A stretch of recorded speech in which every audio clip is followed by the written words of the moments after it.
تدعون من دون الله عباد أمثالكم فادعوهم فليستجيبوا لكم إن كنتم صادقين ألهم أرجل يمشون بها أم لهم أيدي يبطشون بها أم لهم أعين يبصرون بها أم لهم آذان يسمعون بها قل ادعوا شركاءكم ثم كيدوني فلا تنظرون إن ولي الله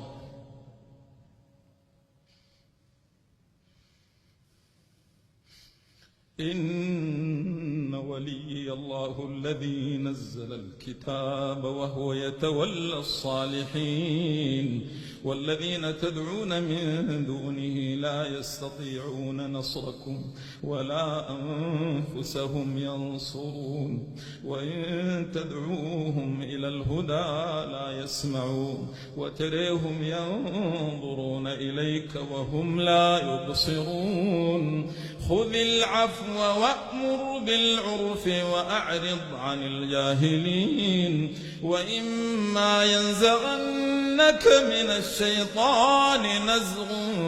فاستعذ بالله إنه سميع عليم إن الذين اتقوا إذا مسهم طيف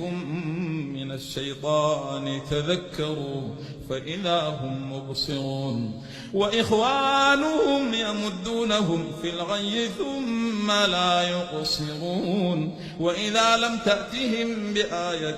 قالوا لولا اجتبيتها قل إنما أتبع ما يوحى إلي من ربي هذا بصائر من ربكم وهدى ورحمة لقوم يؤمنون وإذا قرئ القرآن فاستمعوا له وأنصتوا لعلكم ترحمون واذكر ربك في نفسك تضرعا وخيفة ودون الجهر من القول بالغدو والآصال ولا تكن من الغافلين إن الذين عند ربك لا يستكبرون عن عبادته ويسبحونه وله يسجدون